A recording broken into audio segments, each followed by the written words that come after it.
جی آپ دیکھ رہے ہیں میرا پروگرام بریکنگ بیریئرز. آپ سب کو اپنے پروگرام میں ویلکم کرتی ہوں. ایک بہت بڑی ڈیولپمنٹ، ایک بہت بڑا موو یا ایک بہت بڑی سمٹ کانفرنس SCO جو کہ انڈیا میں ہو رہی ہے، اور گوا میں ہمارے فورن منسٹر پہنچ چکے ہیں. آج کے دن وہاں پر وہ پہنچے ہیں.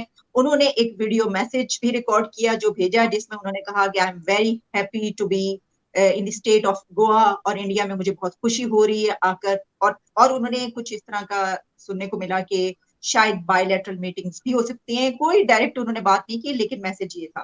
اس کے اوپر بات کریں گے. اور اسی کے ساتھ ساتھ پاکستان کی طرف سے جو پریزیڈنٹ الوی ہیں، انہوں نے بھی خط لکھا ہے جس میں یہ کہا ہے کہ یہ جو G20 ہو رہی ہے کشمیر میں، اس کے اوپر کچھ کیا جائے. تو ان موضوعات پر گفتگو کرنے کے لیے ہمارے ساتھ ہمیں جوائن کرے ہیں بیرسٹر حامد خان باشانی صاحب. بیرسٹر صاحب، thank you so much for joining my show. آپ کا شکریہ جی، تھینک یو.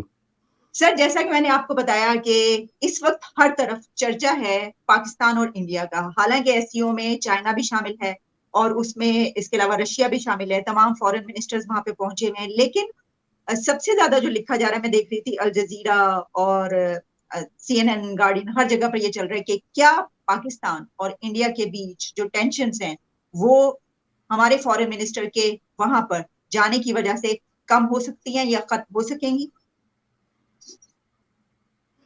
دیکھیں جی، یہ تو باقی تو معمول کی بات ہے نا. جو کانفرنس ہو رہی ہے وہ ظاہر سیٹلڈ قسم کے ایشوز ہیں، اور کانفرنس کا ایجنڈا بھی کلیئر ہے. آرگنائزیشن کے جو آبجیکٹیوز ہیں وہ بھی سب کے سامنے ہیں. تو اس میں ایک سلو پروسیس والی ایک موومنٹ ہے، جس میں فل فور کوئی نیوز والی بات ہے نہیں. اس لیے اس میں نیوز والی بات انفیکٹ جو ہے وہ پاکستان اور انڈیا کے درمیان ریلیشن شپ والی ہے، اور اس کی بہت ساری وجوہات ہیں. اس کی وجہ یہ ہے کہ اس وقت جو ہے وہ انڈیا پاکستان کے جو تعلقات ہیں وہ one of the lowest point جو ہے نا، اگر آپ ہسٹری میں تلاش کریں، one of the lowest point, تو اس پہ پہنچے ہوئے ہیں.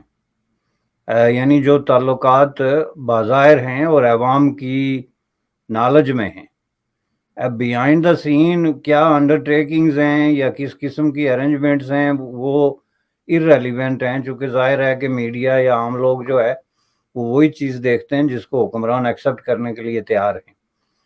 چونکہ ایک دوسرا ورژن بھی ہے نا، ایک دوسرا نیریٹو بھی ہے کہ ان کے درمیان بیہائنڈ دا سین بہت ساری چیزوں پہ سمجھوتا ہو گیا ہے، اور اب یہ رائے عامہ کو ٹیسٹ کیا جا رہا ہے کہ ان سمجھوتوں کو کس وقت جو ہے وہ منظر عام پہ لایا جائے. لیکن اس میں ہم اس لیے نہیں پڑھتے اس لیے کہ وہ جسٹ ایک تھیوری ہے which may or may not be true. تو اس لیے ہم جو چیزیں سامنے ہیں اور جن کا تعلق حقائق سے ہے اس سے ہی بات کر سکتے ہیں. تو اس سے آپ اگر دیکھیں تو گزشتہ 12 سالوں میں یہ پہلے وزیر خارجہ ہیں جو انڈیا میں جا رہے ہیں. تو یہ ایک بہت بڑا گیپ ہے دو نیبرز کے درمیان. اور ظاہر ہے کہ وزیر خارجہ کا عہدہ اس طرح کا ہے کہ وہ اپنی سطح پہ، الگ بات ہے کہ پاکستان میں وزیر خارجہ کے پاس کتنی ایک جو ہے وہ مینڈیٹ ہوتا ہے یا کتنے اختیارات ہوتے ہیں، لیکن وزیر خارجہ جو ہے وہ خارجہ امور کا انچارج آپ اس کو کہہ سکتے ہیں، اور وہ بہت سارے ایسے ڈیسیجن کرنے کی پوزیشن میں ہوتے ہیں، انیشیٹو لینے کی پوزیشن میں ہوتے ہیں، کچھ نئے پروجیکٹ سٹارٹ کرنے اور کچھ بند کرنے کی پوزیشن میں ہوتے ہیں، as a head of the department آپ کہہ لیں. پاکستان میں یہ سچویشن زیادہ درست نہیں ہے، اور بلاول کے کیس میں بالکل ہی درست نہیں ہے. بلاول کے کیس میں آپ کو اس طرح دیکھیں جس طرح بے نظیر بھٹو نے ایک دفعہ بہت بڑا یہ سوال اٹھا دیا تھا کہ مجھے جو ہے وہ کوٹا ایٹمی پلانٹ کا وزٹ کرنے کی اجازت نہیں دی جا رہی ایز اے پرائم منسٹر. آپ کو یاد ہوگا which was one of the top news, اور ایک بہت بڑا ایک تنازع بن گیا تھا جس کو بڑی مشکل سے انہوں نے ڈیفیوز کیا تھا. تو اس طرح جو ہے وہ اسٹیبلشمنٹ بعض ایسے کام کرتی ہے کہ وہ اس طرح کے وزیر خارجہ یا ایون پرائم منسٹرز کو بھی جو ہے نا ایک طرح سے ایک طرف رکھتے ہیں اور ان کو پورے طریقے سے اعتماد میں نہیں لیتے. اور ظاہر ہے اس وقت جو پاکستان انڈیا ریلیشن شپ ہے وہ پاکستانی سائڈ پہ، انڈین سائڈ پہ تو بے شک وہ پالیٹیشنز کے ہاتھ میں ہے، لیکن پاکستانی سائڈ پہ وہ زیادہ تر اسٹیبلشمنٹ کے ہاتھ میں ہے. اور اس میں ان ساری چیزوں کو سامنے رکھتے ہوئے محض وزیر خارجہ کے دورے کی وجہ سے کوئی بہت بڑی تھرل کریٹ کر دینا بھی درست نہیں، لیکن میں اس میں ایک پازیٹیو جو ہے نا وہ پہلو دیکھتا ہوں. ایک پازیٹیو پہلو جو ہے وہ یہ ہے کہ یہ جو 12 سال بعد دورہ ہو رہا ہے، ایک گیپ ہے، اور اس کے لیے ایک بڑی ضرورت فیل ہو رہی ہے ہر سطح پہ کہ ان کے درمیان کسی طرح کی، یعنی اس وقت جو سچویشن ہے اس سے کوئی بھی سچویشن ہو تو وہ بہتر ہوگی. چونکہ یا تو آپ پیس کی طرف بڑھیں تو کوئی پیس ایگریمنٹ ہو آپ کے درمیان، تو پھر تو وہ ایک ٹھوس قسم کی چیز آ جاتی ہے کہ جی یہ چیز ہے، اور اس سے جو بر صغیر کے لوگ ہیں یا وہاں کی جو سیفٹی اور سیکیورٹی کا ایشو ہے وہ سیٹل ہو گیا ہے. یا پھر آپ باقاعدہ وار کی پوزیشن میں ہوں تو اس میں بھی پھر چیزیں کلیئر ہوتی ہیں کہ آپ کا دشمن کون ہے اور آپ کس کے ساتھ لڑ رہے ہیں. یہ جو بیچ کی پوزیشن ہوتی ہے نا، یہ ملکوں کے لیے بڑی خطرناک ہے، چونکہ یہ کسی وقت بھی ایسکیلیٹ ہو کے تو ایک ڈراماٹک فیز اختیار کر سکتی ہے جس کو کنٹرول کرنا مشکل ہوتا ہے. میں اس میں آپٹیمزم کی بات اس لیے کر رہا ہوں کہ یہ جو کانفرنس ہے، آلدو کہ یہ شنگھائی کوآپریشن کے حوالے سے ہے، لیکن اس کے اندر جو ایجنڈا ہے اس میں ان سب ملکوں کے اندر جو ہے وہ سیفٹی، سیکیورٹی اور دہشت گردی بھی ایک ایجنڈا ہے.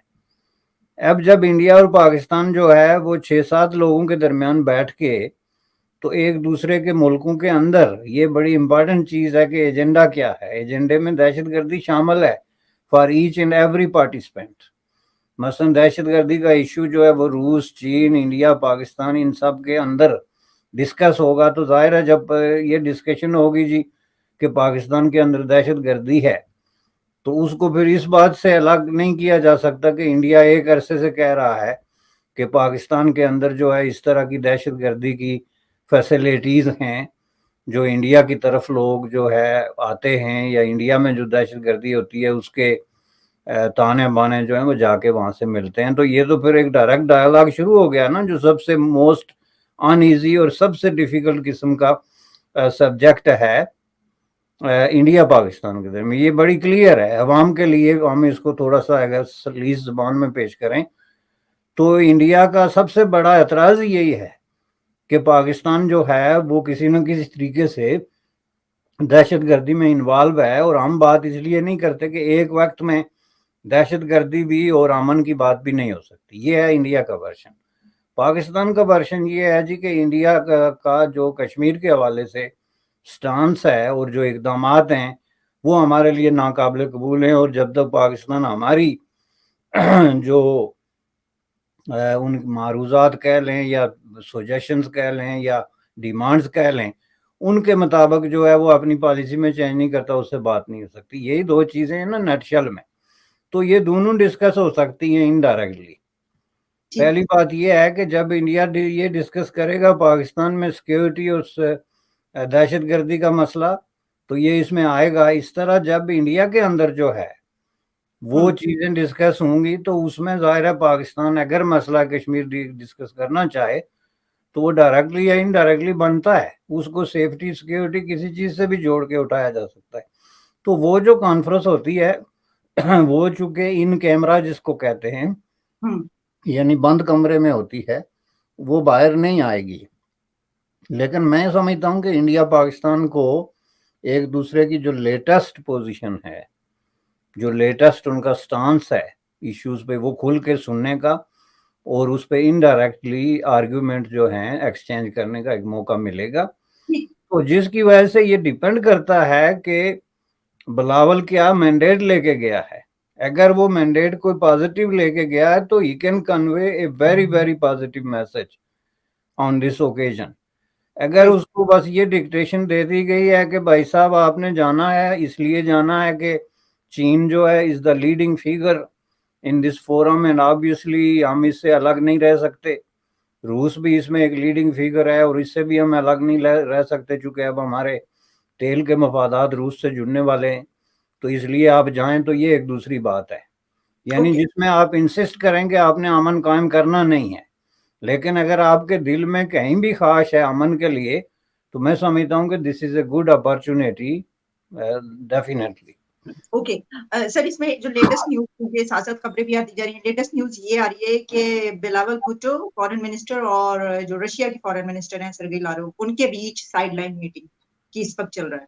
تو آپ سمجھتے ہیں کہ جو انڈیا کے ایکسٹرنل افیئرز منسٹر ہیں ڈاکٹر جے شنکر, ان کے ساتھ بھی کوئی چانس, کیونکہ چائنا اور رشیا کے ساتھ تو ہو جائے گا, وہ تو پتہ ہی ہے میٹنگز, ان کے ساتھ کا کوئی چانس ہو سکتا ہے؟ اور سر اسی کے ساتھ سر ایک اور سوال جو ہے وہ یہ ہے کہ پاکستان کے اندر سے جو مخالف پارٹیاں ہیں, میں نے دیکھا کہ فواد چودھری اور کئی لوگ, حالانکہ شاہ محمود قریشی صاحب جو ہیں انہوں نے تو ذرا کچھ پازیٹیو نیوز کی کہ یہ اچھا ہے جو وہ وہاں پہ گئے, لیکن باقی ان کے بلاول کے خلاف کافی کیمپین چل رہی ہے کہ یہ وہاں پر گئے ہیں تو کشمیر کا سودا وغیرہ وغیرہ یہ کر کے گئے ہیں اور اس لیے گئے. نہیں, یہ تو خیر جو بھی کہہ رہا ہے وہ بنیادی طور پہ یا تو حقائق سے بالکل ہی جو ہے وہ نابلد, جس کو ناواقف آپ کہتے ہیں, ہے, یا پھر یہ ایک بہت ہی سیدھا ایک اٹیک ہے جس میں آپ دیکھتے ہی نہیں کہ آپ کیا کہہ رہے ہیں اور کیوں کہہ رہے ہیں. جیسا کہ میں نے ابھی پہلے عرض کیا تھا کہ یہ وہ فورم ہے جس کو پاکستان اگنور کر ہی نہیں سکتا, اس کی خواہ کوئی بھی ٹرمز اور کنڈیشنز ہوں, چونکہ پاکستان آلریڈی ایک آئسولیٹڈ کنٹری ہے. اب یہ بات نہیں کہ ہر روز پاکستان کے ٹیبل پہ ایک انویٹیشن پڑی ہوتی ہے تو ان کو کوئی پرواہ نہیں کہ ایک چھوڑ دی تو دوسرے میں چلے جائیں گے. یہ بڑے ریئر قسم کے اوکیجنز ہیں گزشتہ 3 سالوں میں کہ پاکستان کے پاس کوئی انویٹیشن آتی ہے, اور وہ بھی کہیں سے نہیں آتی آؤٹ آف بلو, وہ آتی ہے صرف انہی فورمز سے یا جگہوں سے جن پہ کہ پاکستان آلریڈی ایک انگیجمنٹ کر رہا ہے یا کسی نہ کسی طریقے سے اس میں سچویشن میں ہے, اسپیسیفکلی دا ون جس میں چین کا انٹرسٹ ہے. اب یہ جو شنگھائی کوآپریشن کانفرنس ہے, اس کا لیڈر کون ہے؟ اس میں چلیں انڈیا بھی ہے, رشیا بھی ہے, لیکن ہم سب جانتے ہیں کہ اس کا جو لیڈنگ, بنیادی طور پر لیڈنگ بینیفیشیری جو ہے وہ چائنا ہے, اور پاکستان جو ہے وہ چائنا کے اس قدر قریب ہے کہ بعض لوگ اب اس کو کالونی کا تانا دینا شروع ہو گئے ہیں. یہ لفظ بھی اب میں نے 1-2 جگہوں پہ انٹرنیشنل لٹریچر میں پڑھا ہے, کچھ اسٹوڈنٹس نے یوز کیا, کچھ صحافیوں نے یوز کیا ہے. تو پاکستان اپنے آپ کو کیسے کسی ایسے فورم سے الگ رکھ سکتا ہے جس کو چین لیڈ کر رہا ہو اور اس میں یہ چیزیں کنسیڈر ہوتی ہیں؟ چونکہ چین کا جو ہے وہ ظاہر ہے روس کے ساتھ تو چلیں ٹھیک ہے, ایک انگیجمنٹ ہے, لیکن انڈیا کے ساتھ ان کا جو پرابلم چل رہا ہے اس میں وہ ہمیشہ پاکستان کو ایز اے بیلنسنگ فیکٹر جو ہے وہ یوز کرتے ہیں. اب یہ جس کسی نے بھی اس طرح کا بیان دیا ہے نا, وہ جو پارٹی پالیٹکس ہوتی ہے اور پیٹی پارٹی پالیٹکس انتہائی مین قسم کی, یعنی مینسٹ آف دا مین جس کو آپ کہہ سکتے ہیں, وہ آپ سمجھ لیں اس کو. جی, اور سر اس میں یہ بھی تو ہے نا کہ اگر ہم چائنا سے, کہ جی چائنا ہے تو ظاہر ہے کہ ہم نے جانے سے ہٹ کے بھی دیکھیں تو یہ جو لوگ اس طرح کر رہے ہیں یہ تو ایک جنگوسٹک نیریٹو ہے نا, کہ اسی بنا پر تو یہ حالات ہے. لیکن آپ نے صحیح کہا کہ یہ جان بوجھ کے, یہ آپ کو پتہ, یہ جو پارٹی پالیٹکس ہوتی ہے وہ چل رہی ہے. تو سر اس ٹاپک پہ ایک تو پھر ہم بڑھیں گے, یہ جو G20 کے اوپر ہے وہ بھی ظاہر ہے کہ اس سے ریلیٹڈ ٹاپک ہی ہے, لیکن کیا آپ سمجھتے ہیں کہ ڈاکٹر جے شنکر سے لگتا نہیں ہے کہ کوئی ملاقات سائیڈ لائن میٹنگ ہو سکے گی انڈیا پاکستان کی؟ دیکھیں جی, سائیڈ لائن میٹنگ کو میں نہیں سمجھتا کہ کیوں لوگ رول آؤٹ کرتے ہیں. اس کے نہ ہونے کی صرف ایک وجہ ہو سکتی ہے, the single most important reason, وہ جو بلاول بھٹو نے بیان دیا تھا نریندر مودی کے خلاف, اور اس کو بھی بعد میں بلاول نے یہ کلیریفائی کرنے کی کوشش کی کہ جی یہ میرے الفاظ نہیں ہیں, میں نے ان الفاظ کو ایجاد نہیں کیا, بلکہ یہ الفاظ پہلے یوز ہوئے ہیں اور میں نے ان کو جو ہے وہ ری یوز کیا ہے. تو یعنی اس کا مطلب یہ ہے کہ مجھے اتنا قصوروار ٹھہرانے کی ضرورت نہیں ہے, اور ظاہر ہے کہ جو دوسرے چینل ہیں ان کے تھرو بھی اس نے کلیریفائی کرنے کی ڈیفینیٹلی کوشش کی ہوگی. لیکن اس کی وجہ سے ہوا یہ تھا کہ اس وقت جو انڈیا میں رولنگ ایلیٹ ہے اور جو پولیٹیکلی ڈیسیجن میکنگ پوزیشن میں لوگ بیٹھے ہوئے, ان سب نے اس بات کو ناپسند کیا اور انہوں نے بڑے غم و غصے کا اظہار کیا, جس کی وجہ سے یہ ہو سکتا ہے. اور اس وقت بھی ہم نے یہ کہا تھا کہ کسی بھی وزیر خارجہ کو, لیٹ الون بلاول بھٹو, کسی بھی وزیر خارجہ کو اس طرح کی سویپنگ قسم کی سٹیٹمنٹس جو ہے نا وہ نہیں دینی چاہیے, چونکہ یہ امکانات کی گیم ہوتی ہے. آپ کو کوئی پتہ نہیں ہوتا کہ کس موڑ پہ آپ کو کس سے جو ہے وہ کس طرح کی بات کرنی پڑ جائے. اس طرح کی دیواریں آپ کھڑی نہیں کر سکتے, یہ ڈپلومیسی کی ABC سے متصادم ہے.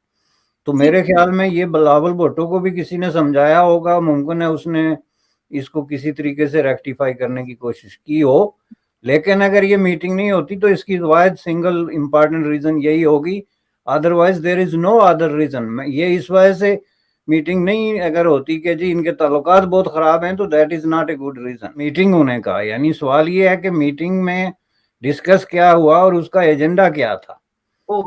میٹنگ کا مطلب یہ ہے کہ اگر دو ایکول پورٹ فولیو رکھنے والے لوگ جو ہیں وہ 2 منٹ مل بیٹھتے ہیں, کوئی ہیلو آئے کرتے ہیں, ڈسکشن کرتے ہیں, تو یہ کوئی بہت بڑی بات بھی نہیں ہے. میں تو اس حد تک اس کو دیکھ رہا ہوں. سر یہ اسی کے ساتھ جڑا ہوا ایک اور ٹاپک یہ ہے کہ ہمارے جو پریزیڈنٹ الوی ہیں انہوں نے لیٹر لکھا جس میں انہوں نے کہا, فورن افیئر سے پوچھا کہ یہ جو G20 ہو رہی ہے کشمیر میں, اور اس میں جو ہے وہ انڈیا یہ کروا رہا ہے, باز نہیں آ رہا, تو اس کے اوپر جو ہے وہ پوری طریقے سے اس کو دیکھا جائے, اس کو سب کے سامنے لایا جائے, ایکسپوز کیا جائے وغیرہ وغیرہ. کیا آپ سمجھتے ہیں کہ اس طرح کی یہ جو ہماری طرف سے یہ ہے یہ کامیاب ہو سکتا ہے اور وہاں پہ G20 رک سکتی ہے, یا اس سے ان پہ کوئی فرق نہیں پڑے؟ تو یہ پریزیڈنٹ صاحب نے لیٹر لکھا کس کو؟ سر انہوں نے جو فورن افیئرز ہیں ان سے یہ کہا ہے. ہاں, تو اس کو اگر اب ذرا غور سے دیکھیں نا, جو بات میں پہلے کہہ چکا ہوں کہ یہ جو ہے نا پارٹی پالیٹکس کی ایک بریلینٹ ایگزامپل, اگر اب میں اس کو قرار نہ دوں تو میرے خیال میں یہ بڑی زیادتی ہوگی. یہ آپ مجھے یہ بتائیں کہ پہلی بات یہ ہے کہ یہ کسی بھی طرح سے پریزیڈنٹ کی ڈومین میں نہیں آتا. پاکستان کے پریزیڈنٹ کے پاس کسی طرح کی کسی بھی حوالے سے کوئی اس طرح کا اختیار نہیں ہے کہ وہ اس طرح کے معاملات میں ایک ایسے وقت میں مداخلت این اسی دن کرے, یا این اسی ہفتے, یا این اسی اوکیجن پہ جب پاکستان کا وزیر خارجہ انڈیا میں جا رہا ہے, تو آپ کوئی پازیٹیو بات کرنے کے بجائے آپ گڑھے مردے اکھاڑ کے تو ان کو دوبارہ جو ہے وہ دفن کرنے کے, یا ان کو دوبارہ ان کے کفن دفن کے مطالبے شروع کر دیں. یہ وہ جو ہے صدر صاحب ہیں جو گزشتہ 6 مہینے سے چیف آف دی آرمی جو ہے اس کے سیل فون, جس کو آپ موبائل فون کی لینے کی جدوجہد میں ہیں, اور لوگوں سے سفارشیں کر رہے ہیں کہ مجھے کسی طریقے سے ان کا فون نمبر مل جائے. تو ان کا اختیار اتنا عظیم شان اختیار ہے, تو اس کو لے کے تو اب وہ انڈیا پاکستان کی پالیٹکس میں انہوں نے چھلانگ لگا دی ہے. یہ بڑا نازک قسم کا مسئلہ ہے. G20 کا ان کے خیال میں کیا, یہ جو 5 اگست 2019 میں انڈیا نے جو ایکشن کیا تھا, جس میں انہوں نے state of Jammu and Kashmir کو ڈسمینٹل کر کے تو اس کو یونین ٹیریٹوریز قرار دیا تھا, تو اس وقت حکومت کس کی تھی پاکستان میں 5 اگست 2019 کو؟ ظاہر ہے انہی کی حکومت تھی نا. تو انہوں نے اس کے جواب میں کیا ایکشن لیا تھا؟ تو ان کا کیا خیال تھا کہ مودی صاحب جو ہے وہ صرف جو ہے یہ جو جموں کشمیر کو ڈسمنٹل کر کے یونین ٹیریٹوری بنا رہے ہیں, تو یہ کوئی کاسمیٹک قسم کا یا کوئی یہ ایسی چیز ہے کہ وہ اپنے ریزیومے یا پورٹ فولیو میں لکھیں گے کہ dismantle the state of Jammu and Kashmir and made the union territories. بلکہ ان کا یونین ٹیریٹوریز بنانے کا مطلب ہی یہی تھا کہ ہم ان ٹیریٹوریز کے اندر جو مرضی کریں گے, nobody can challenge us and nobody can stop us. آخر ان لوگوں کی سمجھ میں یہ بات آتی کیوں نہیں کہ یونین ٹیریٹوریز بنانے کا مقصد کیا تھا؟ انڈیا میں کوئی 200 یونین ٹیریٹوری تو نہیں ہے نا, 2-4 ہیں, تو وہ کیوں ہیں؟ اس کی وجہ یہی ہوتی ہے کہ جہاں آپ سمجھتے ہیں کہ آپ اپنے اختیارات, اپنی اپروچز اور اپنی پالیسیز کو شیئر نہیں کرنا چاہتے, بلکہ آپ کے خیال میں یہ ہے کہ آپ جو پالیسی لے کے آئیں وہ امپلیمنٹ ہو اور اس پہ کام ہو, تو اس کو ایک ڈائریکٹ آپ سمجھ لیں کہ اپنے اختیارات کے استعمال کا ایک طریقہ یہ بھی ہوتا ہے. تو ان کا کیا خیال ہے کہ انہوں نے یونین ٹیریٹوری کیوں بنائی تھی؟ اور انہوں نے جب یونین ٹیریٹوری بنائی تو اس کا مطلب یہ ہوا کہ انڈیا کے اندر جو 29-30 ریاستیں ہیں اور یہ پوری جو ٹیریٹوریز ہیں, اسٹیٹس ہیں, پروونس جن کو آپ کہتے ہیں, ان میں جو ہے ان کا ظاہر عملداری تو ہے, لیکن اس طرح کی جو ٹیریٹوریز ہیں ان میں ان سے بھی زیادہ ہے. تو وہ ایک کانفرنس کرا رہے ہیں تو وہ پاکستان سے پوچھیں کہ ہم یہاں کانفرنس کر رہے ہیں مائی باپ, تو آپ ہمیں اجازت دیتے ہیں نہیں. what the hell is this؟ یہ ہیں آپ کے لیڈر جنہوں نے اس ملک کو گھٹنوں کے بل کیا ہوا ہے، اس کی ایسے تو وجہ نہیں ہے، ایسے جن کے دماغ ایسے چلتے ہیں کہ آئنسٹائن جیسے لوگ شرماتے ہوں گے. یہ کون سی منطق ہے بھائی؟ آپ جو ہے کیا توقع رکھتے ہیں کہ جب انہوں نے یونین ٹیریٹوری بنائی یو ڈیڈ نتھنگ، اور اب آ کے 5 سال بعد آپ سمجھتے ہیں کہ وہ آپ سے پوچھ کے تو وہاں پہ کانفرنس کریں گے چونکہ آپ کو پسند نہیں. بھائی جب یہ ان کی یونین ٹیریٹوری آپ نے چیلنج نہیں کی کہ آپ نے کیوں بنا لی، جی کس اختیار کے تحت بنا لی، تو اب اس پہ وہ جو اپنا کام کر رہے ہیں وہ آپ سے پوچھ کے کریں گے. میں سمجھتا ہوں کہ اس پہ تبصرہ کرنا جو ہے وہ بالکل ہی ویسٹ آف ٹائم ہے. یہ ٹھیک ہے، آپ نے سر بات ہی ختم کر دی ہے کہہ کے کہ اس پہ تو تبصرہ کرنا بھی نہیں. اگر آپ کو نہیں منظور نا تو آپ سٹارٹ تو اس بات سے لیں نا جی کہ یہ جو انڈیا نے 5 اگست کا ڈیسیجن کیا ہوا ہے اس کو واپس لے. بات ختم ہو جاتی ہے اور ہم اس پہ اس کے علاوہ اور بات ہی نہیں ہو سکتی. جی ہم بالکل جو ہے لڑیں گے مریں گے جو مرضی آپ کی پالیسی ہے. نہیں سر، اس لیکن کے آپ نے لیے جو چپکے سے اس کو قبول کر لیا. ویسے سب اس کے لیے کھڑے تو ہوئے تھے ایوری فرائیڈے. ہاں تو وہ دھوپ لگانے کے لیے جو ہے نا وہ دنیا میں اس احتجاج کا بھی وہ کسی کو چاہیے کہ وہ جو ہے گینس بک آف ریکارڈ جو ہے انڈیا اس میں انگلینڈ میں ان سے رابطہ کرے کہ دنیا کا ایک انوکھا احتجاج کے طور پہ وہ اس کو درج کریں گے. بالکل درج کریں گے اور اس میں کشمیر کا نام بھی آ جائے گا. تو ان لوگوں کا یہ حالت ہے تو اس میں جو ہے، اور ان کو عین اس وقت پہ یاد آیا جب millions of people Indian sub continent میں ایک پازیٹیو اور ہوپ فل قسم کی سوچ رکھتے ہیں اس کانفرنس کے حوالے سے کہ ممکن ہے اسے کسی نہ کسی طریقے سے کوئی اس سے ایک پازیٹیو پہلو نکل آئے. تو انہوں نے ایک پتھر پھینک دیا کہ نہیں جی یہ نہیں ہو سکتا. ایگزیکٹلی. تو بلکہ یہ ہے کہ وہ کھڑے ہونے کی وجہ سے بہت سے لوگوں کو وائٹامن ڈی کی کمی ان کی پوری ہو گئی ہو. تو thank you so much for your precious time. بہت بہت شکریہ آپ کا. تھینک یو جی، آپ کا شکریہ.